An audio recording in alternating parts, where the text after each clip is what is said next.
Hello प्यारे बच्चों, कैसे हैं आप सब। आशा करता हूं आप सब ठीक होंगे। आज का हमारा टॉपिक है व्यंजन संधि। जी हाँ, व्यंजन संधि जैसा कि आपको बोर्ड पे दिख रहा है। लेकिन इसके पहले मैं बताना चाहूंगा या बताऊं कि पिछले क्लास में हमने क्या पढ़ा था। तो पिछले क्लास में हमने पढ़ा था संधि किसे कहते हैं, संधि के कितने प्रकार हैं, स्वर संधि, व्यंजन संधि और विसर्ग संधि। ये संधि के 3 प्रकार हैं। और हमने पिछले क्लास में स्वर संधि पढ़ा था, जिसमें बताया था मैंने कि स्वर संधि 5 प्रकार के होते हैं। दीर्घ संधि, गुण संधि, यन संधि, वृद्धि संधि और आयादी स्वर संधि। तो ये स्वर संधि के 5 प्रकार हैं और सबको मैंने पढ़ाया है ऑलरेडी पिछले वीडियो में। तो अगर आप इन सब वीडियो को नहीं देखा है तो आपको देखना चाहिए, लिंक डिस्क्रिप्शन में मिलेगा, वहां से जाकर आप देख सकते हैं। ठीक है, फिर आगे बढ़ते हैं। आज का हमारा टॉपिक है व्यंजन संधि। चलिए शुरू करते हैं। सबसे पहले सवाल आता है कि व्यंजन संधि किसे कहेंगे, इसका परिभाषा क्या होता है। तो बहुत ही सिंपल सा, आसान सा परिभाषा है। परिभाषा इस प्रकार से है, यदि स्वर या व्यंजन वर्णों के मेल से, स्वर या व्यंजन वर्ण मतलब स्वर वर्ण जुड़े या व्यंजन वर्ण जुड़े, लेकिन स्वर या व्यंजन वर्णों के मेल से व्यंजन में जो परिवर्तन आता है, व्यंजन मतलब कहने का है कि व्यंजन वर्ण में जो विकार उत्पन्न होता है या परिवर्तन आता है उसे व्यंजन वर्ण कहते हैं। सॉरी, यहाँ संधि लिखना चाहिए था, उसे व्यंजन संधि कहते हैं। व्यंजन संधि कहते हैं। एक बार फिर समझेंगे क्या है क्या नहीं है। तो स्वर या व्यंजन वर्णों के जुड़ने से, मेल से, मेल मतलब होता है जुड़ना, स्वर या व्यंजन वर्णों के जुड़ने से जो व्यंजन वर्ण में परिवर्तन आता है, जो व्यंजन वर्ण में विकार उत्पन्न होता है, उसे व्यंजन संधि कहते हैं। ठीक है, ये था इसका परिभाषा। और कुछ एग्जांपल दिया हुआ है, जैसे कि दिक् प्लस गजः, दिक् प्लस गजः इक्वल टू दिग्गजः। तो देखिए परिवर्तन किस में हुआ है, परिवर्तन हुआ है का में, का जो है वो ज बन गया है। तो ये व्यंजन वर्ण है, का व्यंजन वर्ण होता है और व्यंजन वर्ण में जो परिवर्तन आ गया है इसी को कहते हैं व्यंजन संधि। जैसे कि हम देख रहे हैं सम, जो म है वो भी एक व्यंजन वर्ण है और इसमें परिवर्तन होकर ये अनुस्वार बन गया है, तो यहाँ पे संयोग बना। तो जो व्यंजन वर्ण में परिवर्तन आया है इसी को कहेंगे हम व्यंजन संधि। चलिए, आई होप आप समझ गए होंगे। अब जान लेते हैं व्यंजन संधि कितने प्रकार के होते हैं। तो व्यंजन संधि का ऐसे कोई प्रकार नहीं होता है, इसके कुछ नियम है 10-12, जिसको आप याद कीजिए और समझ लीजिए, व्यंजन संधि समाप्त हो जाएगा। ठीक है, व्यंजन संधि कोई प्रकार नहीं होता है, निश्चित प्रकार नहीं है, जैसा कि स्वर संधि का 5 प्रकार निश्चित है। तो चलिए, इसका कुछ नियम है, कुछ रूल होता है, जिसको हम अभी पढ़ेंगे और बहुत ही सिंपल आसान भाषा में आपको समझाने की मैं कोशिश करूंगा। तो सबसे पहला और आसान सा नियम मैंने यहाँ पर लिखा है, नियम नंबर 1, यदि हलंत म, हलंत म कहने का मतलब होता है आधा म, तो यदि हलंत म के बाद अंतस्थ वर्ण या उष्म वर्ण आए, अंतस्थ या उष्म वर्ण आए तो म का अनुस्वार हो जाता है। सबसे पहले हमको याद करना पड़ेगा कि अंतस्थ वर्ण क्या होता है और उष्म वर्ण क्या होता है। ऐसे मैंने ऑलरेडी इसका वीडियो बनाया है, बहुत पहले पढ़ाया था कि वर्ण क्या होते हैं, कितने प्रकार के होते हैं, कौन कौन से होते हैं, अंतस्थ वर्ण कौन होते हैं, उष्म वर्ण कौन होते हैं। फिर भी आपकी जानकारी के लिए यहाँ पे मैं लिख देता हूं। अंतस्थ वर्ण कौन है, तो आप बहुत ही सिंपल और आसान तरीका से याद रखिएगा, य, र, ल और व। ये 4 ऐसे वर्ण है, य, र, ल और व, जिसे अंतस्थ वर्ण कहा जाता है। और उष्म वर्ण कौन हो जाएंगे, तो इसके बाद बचता है सो तलव्य स, मूर्धन्य स, दंत स और ह। ये जो 4 बचे हैं ये है उष्म व्यंजन वर्ण।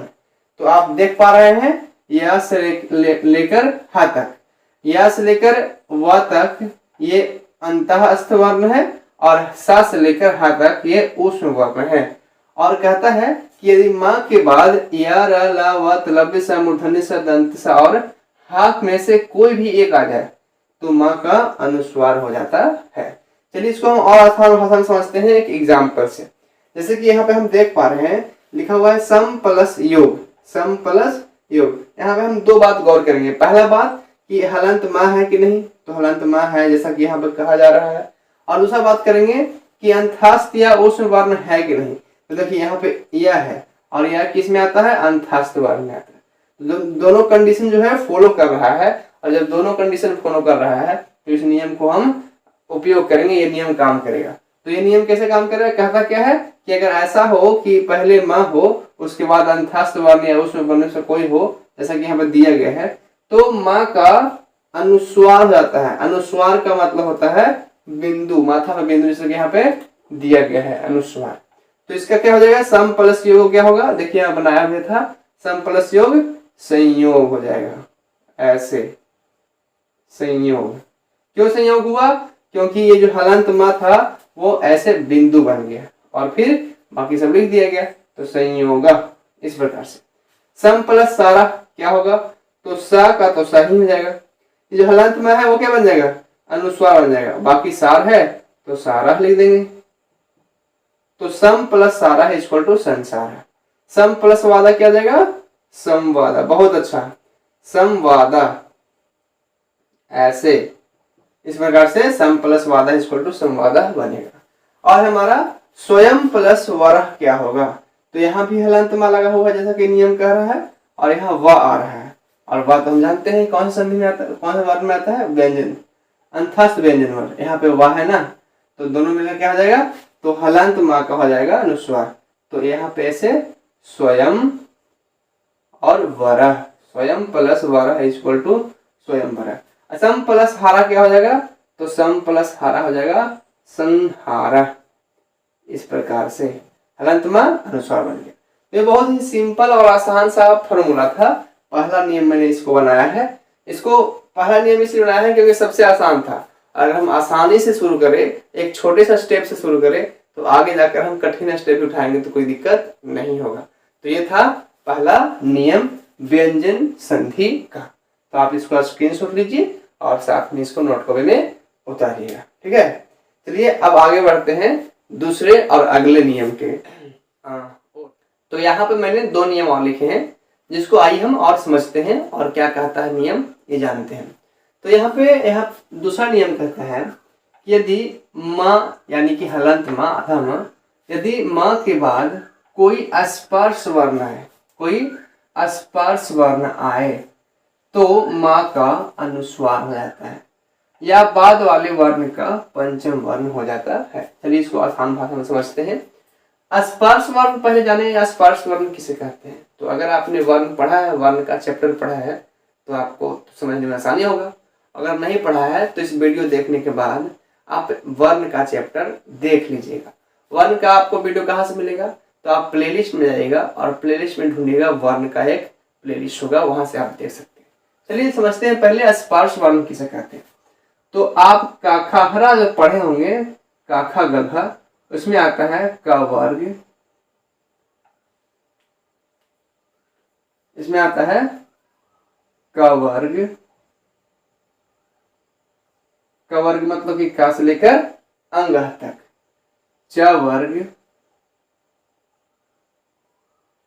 ट वर्ग, त वर्ग और प वर्ग। ये पांचों वर्गों को मिलाकर क वर्ग, च वर्ग, ट वर्ग, त वर्ग और प वर्ग, इन पांचों वर्णों को मिलाकर हम स्पर्श वर्ण कहते हैं। स्पर्श वर्ण कहते हैं। ठीक है, इन पांचों वर्णों को स्पर्श वर्ण कहते हैं।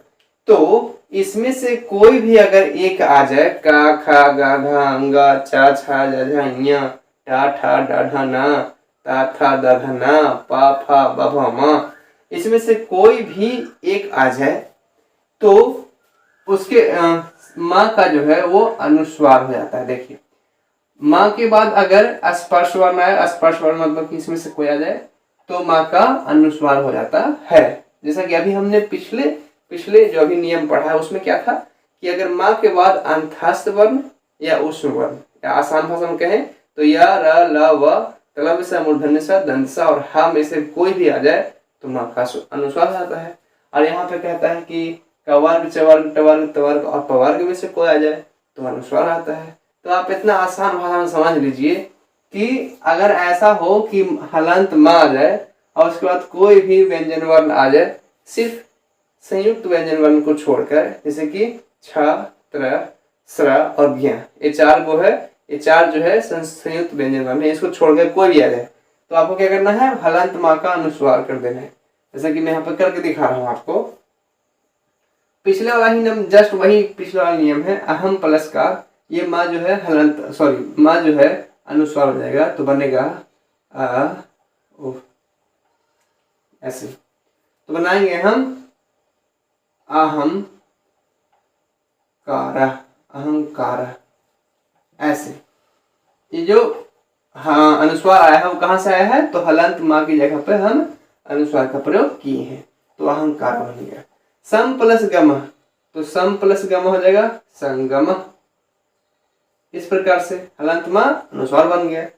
किम प्लस चित बन जाएगा किंचित, ये अनुस्वार बना और बाकी चित है किंचित।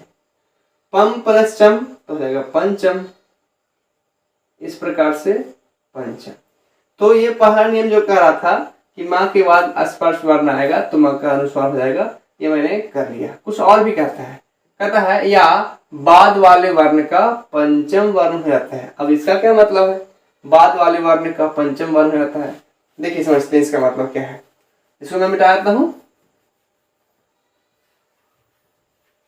या तो आप ऐसे बनाइए जो बहुत ही आसान, और पहले भी हम पढ़े, इसको आसान लग रहा होगा, या फिर एक नियम और कहता है कि इसको हम ऐसे नहीं तो एक और ढंग से बना सकते हैं। वो नियम क्या है, तो नियम इस प्रकार से, अहम प्लस कार है, कहता है बाद वाले वर्ण का पंचम वर्ण हो जाता है। बाद वाला मतलब कि क्या है, बाद में तो क्या है, तो का पंचम वर्ण क्या होगा, तो का ख ग घ अंग, तो का पंचम वर्ण होता है अंग, तो अंग हो जाएगा। जैसे कि हम करके दिखाते हैं, आ माँ का जो है पंचम वर्ण होगा वो भी बाद वाले वर्ण का, मतलब इसका अंग हो जाएगा ऐसे, अंग। और कार है तो कार, अहंकार। तो इस प्रकार से भी हम अहंकार लिख सकते हैं और इस प्रकार से भी लिख सकते हैं, दोनों जो है सही है। आगे बढ़ते हैं, सम प्लस गम क्या है, तो संगम। इसको हम और क्या कर सकते हैं, तो ग का भी हम पंचम वर्ण लिखें तो क्या हो जाएगा, कहरा में का वर्ग में ग आता है तो इसका पंचम वर्ण भी अंगा ही होता है, का ख ग घ अंगा, जिसमें ग आता है उसका पंचम वर्ण अंगा होता है। इसको हम ऐसे लिखेंगे स अंग, जहां पे अनुस्वार दिए हैं या जहां पर हलंत मा था वहां पे पंचम वर्ण किए हैं तो अंगा हो गया। पंचम वर्ण किसका होता है, बाद वाले वर्ण का होता है, तो अंगा हो गया। और गम है तो गम, इस प्रकार से हो जाता है संगम। किम प्लस चित इसको क्या होगा, तो किंचित होता है। इसको हम इस प्रकार से लिख सकते हैं कि यहाँ पे हलंत में है तो का, यहाँ पर सॉरी यहाँ पे क्या है, बाद वाला वर्ण है चा, और चा का लास्ट वाला आता है, चा का पंचम वर्ण होता है इया, क्या होता है इया, तो हम ऐसे इया भी लिख सकते हैं, आधा इया, ठीक है। बाकी चित है तो चित ऐसे, किंचित, किंचित ऐसे भी लिखेंगे और किंचित ऐसे भी लिखेंगे, दोनों सही है। आप इसको देखकर समझ जाएंगे या पहचान जाएंगे। पंचम, तो पंचम में यहाँ पे चा है और चा का लास्ट वाला क्या हो जाएगा इया, तो हम यहाँ पे आधा इया देंगे ऐसे, और बाकी चम है लास्ट में ऐड करते। देखिए आपने पंचम ऐसा लिखा हुआ कहीं देखा है, ऐसा लिखा हुआ देखा होगा आपने, मुझे पता है ऐसा भी लिखा हुआ देखा होगा। पंचम दो तरीके से लिखा हुआ देखा होगा, बस इसी संधि का इस्तेमाल करके पंचम को दो तरीके से लिखा जाता है और इन सबको भी दो तरीके से लिखा जा सकता है। अब आप मुझे कमेंट करके ये बताइए कि आपको इन दोनों में से कौन सा ट्रिक आसान लगता है और किसका आप इस्तेमाल करने वाले हैं। दोनों सही है, आप किसी भी दोनों में से किसी का भी इस्तेमाल कर सकते हैं और अच्छा होगा अगर आप दोनों सीख जाते हैं, क्योंकि दो तरीके से आप सीख जाएंगे। चलिए ठीक है, तो ये था आपका दूसरा नियम। और तीसरा नियम भी इसी से रिलेटेड है, इसी से संबंधित है। इसमें क्या कहता है, यदि सम के बाद क्री धातु से निष्पन्न कोई शब्द हो, क्री मतलब होता है करना, और क्री धातु मतलब करना से रिलेटेड कोई शब्द हो, कोई शब्द या वर्ड आए, क्री धातु से निष्पन्न कोई शब्द हो, तो माँ का अनुस्वार होता है। इसमें जो माँ है लगा हुआ इसका अनुस्वार हो जाता है। और इसमें और कुछ कह रहा है, और हलंत सा का आगमन हो जाता है। मतलब कि माँ का तो अनुस्वार होता ही है, जैसे कि माँ का हम अभी तक अनुस्वार कर रहे थे, उसका तो होता ही है, साथ में आधा सा का आगमन होता है। आगमन होता है आ जाता है। इसको एग्जाम्पल समझते हैं, अच्छे से समझ में आएगा। कहता है, क्या कहता है कि अगर सम हो, सम है भाई साहब, सम तो है, चलिए आगे बढ़ते हैं। उसके बाद क्री धातु से निष्पन्न कोई शब्द हो, तो क्री से, क्री मतलब करना होता है, तो क्री से निष्पन्न कारह है, तो सम जो नियम है उसके अनुसार बैठ रहा है, तो सम भी आ गया। क्री धातु से निष्पन्न कोई शब्द भी आ गया, तो कहता है कि माँ का अनुस्वार रहता है, जो माँ है उसका अनुस्वार कर लेंगे। तो हम ऐसे करेंगे, स माँ, माँ को अनुस्वार कर दिए। उसके बाद कहता है कि एवं स का आगमन हो जाता है, वो भी हलंत सा। हलंत सा मतलब कि आधा सा, तो आधा सा भी आ जाएगा ऐसे। स का सा लिख दिए, माँ का अनुस्वार हो गया, और आधा सा का आगमन हो गया। बाकी कारह है, कारह लिख दीजिए ऐसे, इस प्रकार से। तो सम प्लस कारह हो गया संस्कारः। इस प्रकार से संस्कारः बनकर तैयार हुआ। एक एग्जांपल और है, इसको समझते हैं।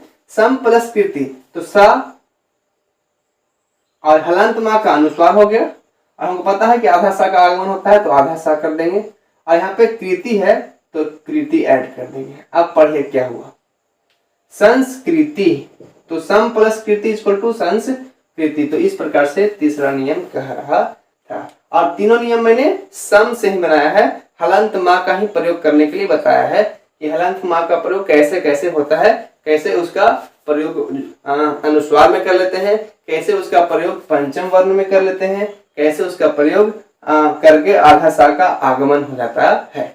तो सारा जो 3 नियम बताया है मैंने, वो तीनों नियम हलंत माँ यानी कि माँ से रिलेटेड था। तो आई होप आपको अच्छे से समझ में आया होगा। पहले आप इसका स्क्रीनशॉट लीजिए और उसके बाद मैं आपको बात करता हूँ। चलिए ठीक है, तो आपने स्क्रीनशॉट ले लिया है। आप इसको नोट कॉपी में, नोटबुक में जरूर उतारिएगा, ताकि आपके पास सेव रहे, आप इसको खो न दे, भूल न जाए।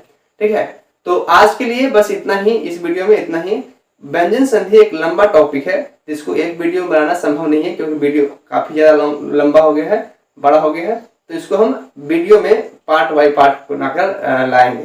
तो आई होप अगले पार्ट में हम व्यंजन संधि समाप्त कर दें। ठीक है, तो आज के लिए इतना ही।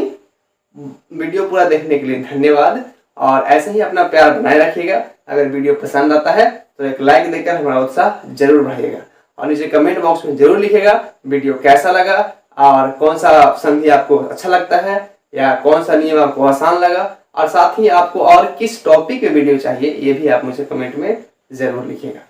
तो चलते चलते एक रिक्वेस्ट है कि अगर चैनल को सब्सक्राइब नहीं किए हैं तो जल्दी से सब्सक्राइब कर लीजिए, बेल आइकन ऑल पर सेट कर लीजिए, ताकि आगे आने वाला वीडियो सबसे पहले आपको मिले। ठीक है, तो फिर मिलते हैं नेक्स्ट वीडियो में। तब तक के लिए देखते रहिए, सीखते रहिए। बाय बाय, जय हिंद।